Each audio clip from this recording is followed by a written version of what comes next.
సంవత్సరాల తరబడి government job కోసం వేచి చూస్తున్నారా? కేవలం 8 నెలల్లో మీ కల నెరవేర్చుకోండి. వెంటనే కింది నెంబర్స్ కి కాల్ చేయండి. దేశంలో మన వాళ్ళు కనిపిస్తే చాలా సంతోషంగా అనిపిస్తుంది.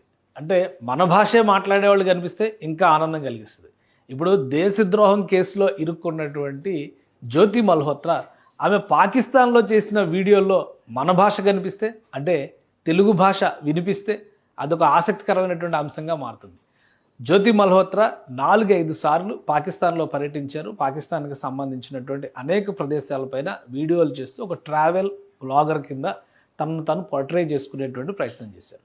ఇదే క్రమంలో కాటస్రాజ్ టెంపుల్కి ఆమె దర్శనానికి వెళ్ళారు. కాటస్రాజ్ టెంపుల్ అనేది హిందువులకి సంబంధించి ఒక పవిత్రమైనటువంటి ప్రదేశంగా చూస్తారు. ఇప్పటికీ కూడా అక్కడ ఆ నిర్మాణం, అంటే దేవాలయ నిర్మాణం ఇవన్నీ కూడా అక్కడ యథావిధిగా ఉన్నాయి. పూజలు అందుకుంటున్నటువంటి పరిస్థితి కూడా ఉంది. మామూలుగా అయితే పాకిస్తాన్ గురించి మనం వింటున్నటువంటి కోణంలో చూస్తే హిందూ ఆలయాలు ఏవి ఉండకపోవచ్చు అనేటువంటి అభిప్రాయం కలుగుతుంది. ఈ టెంపుల్ ఉండడానికి కూడా ఒక కారణాన్ని మనం విశ్లేషించవచ్చు. ఎందుకంటే భూమికి 2000 అడుగుల ఎత్తులో ఉన్నటువంటి సాల్ట్ మౌంటైన్స్, అంటే ఉప్పు పర్వతాల పైన ఉన్నటువంటి కోటలో ఇది కాటస్ కిలా కాటస్ అంటారు. ఆ ప్లేస్లో ఉన్నటువంటి టెంపుల్. దీనికి ఒక చారిత్రకంగా, అంటే పురాణాల పరంగా కూడా ప్రాధాన్యం ఉంది.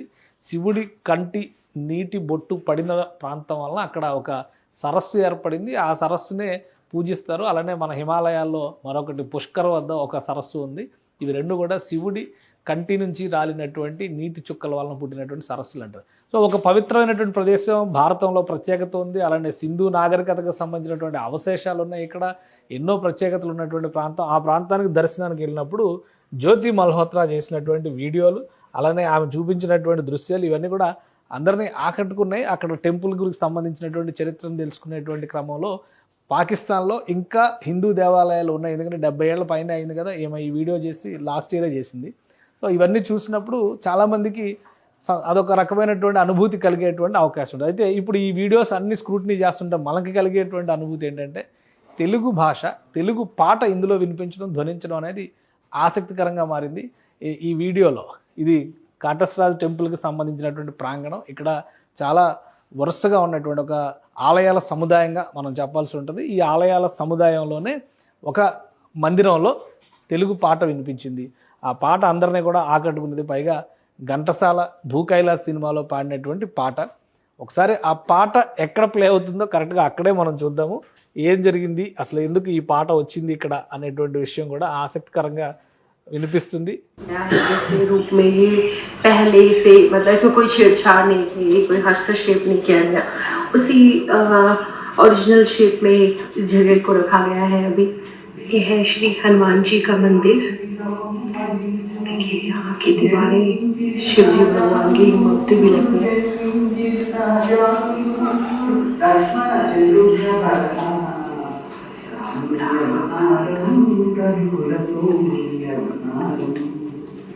ఈ పాట పాడుతున్నటువంటి వ్యక్తి ఈ కార్నర్లో కూర్చుని కనిపిస్తున్నారు. ఈ దృశ్యంలో చూస్తే కనుక ఒక కార్నర్లో కూర్చున్నటువంటి వ్యక్తి జస్ట్ అట్లా ప్యాన్ ఓవర్లో మిస్ అయిపోతుంది.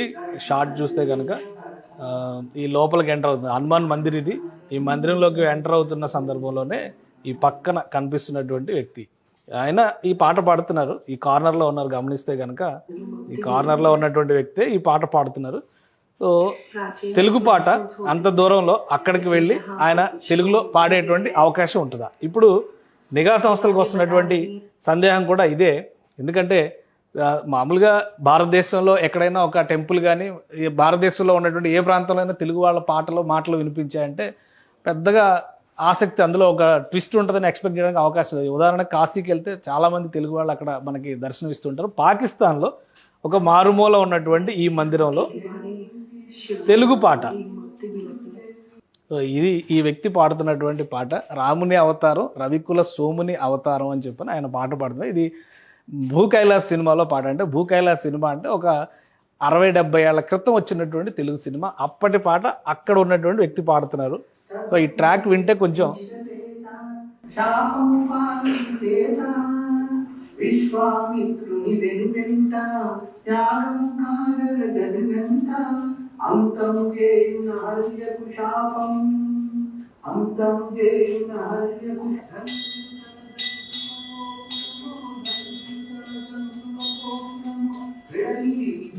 श्री कटाशराज मंदिर पाकिस्तान के पंजाब సో ఇది ఈ పాట ఈ వీడియోలో వినిపిస్తున్నటువంటి పాట. ఇప్పుడు దీనిపైన ఎంక్వైరీ చేస్తున్నారు. ఎందుకంటే ఒక తెలుగు వ్యక్తి పాకిస్తాన్ వెళ్ళి అక్కడ ఉండి ఒక ఆలయంలో పాటలు పాడేటువంటి స్థితిలో ఉంటారా అనేది ఒక సందేహం అయితే, లేదా జ్యోతి వెంట వెళ్ళిన వ్యక్తులే ఎవరైనా కానీ తెలుగు తెలిసినటువంటి వ్యక్తి అక్కడ ఉన్నారా? ఈ రెండు ప్రశ్నలపైనే ఏజెన్సీస్ ఇప్పుడు ఇన్వెస్టిగేషన్ ఆఫీసర్స్ ఎంక్వైరీ చేస్తున్నారు. తెలుగు సినిమా పాట, అది సినిమా పాట, ఎందుకంటే భక్తి పాట అంటే మళ్ళీ దాని వెర్షన్ వేరే ఉంటుంది. సినిమా పాట, అది కూడా పాత పాట. ఈ వ్యక్తి ఎవరు?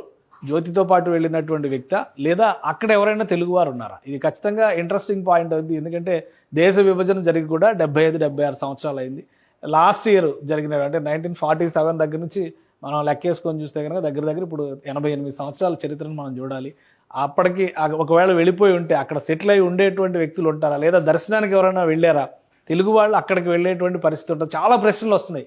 కానీ వినిపిస్తున్నటువంటి భాష మాత్రం చాలా స్పష్టంగా తెలుగు భాష, తెలుగు పాట. అందులో పదాలు ఉపయోగిస్తున్నటువంటి విధానం చూస్తే కొంచెం తెలుగు నేలకి దూరంగా ఉన్న వ్యక్తి వాడుతున్నటువంటి భాషలాగా అనిపిస్తుంది. అందుకనే దీనిపైన ఇప్పుడు అధికారులు ఎంక్వైరీ చేస్తున్నట్టుగా తెలుస్తుంది. జ్యోతి చేసినటువంటి వీడియోస్లో ఆమెకి ఎవరెవరు సపోర్ట్ చేశారు, ఆమె వెంట వెళ్ళినటువంటి టీం ఎవరు? ఎందుకంటే ఒక వీడియో షూట్ చేయాలంటే కనీసం వీడియోగ్రాఫర్ అన్నా ఉండాలి, కెమెరామెన్ అన్నా ఉండాల్సినటువంటి అవసరం ఉంటుంది. పైగా ఒక మహిళ అంత దూరం వెళ్ళేటువంటి క్రమంలో, దేశ విదేశాలు తిరిగే క్రమంలో ఎవరి సహకారం తీసుకుంది, ఎవరెవరు ఇందులో ముఖ్య పాత్ర పోషించారు, ఈ అంశాలపైన పోలీసులు ఎంక్వైరీ చేస్తున్నారు. ఆమెకు పాస్పోర్టు 2018లో వస్తే ఇప్పటి వరకు దుబాయ్ అంటే యుఏఈ, చైనా, అలానే మలేషియా ఈ ప్రాంతాలన్నింటినీ పర్యటించింది.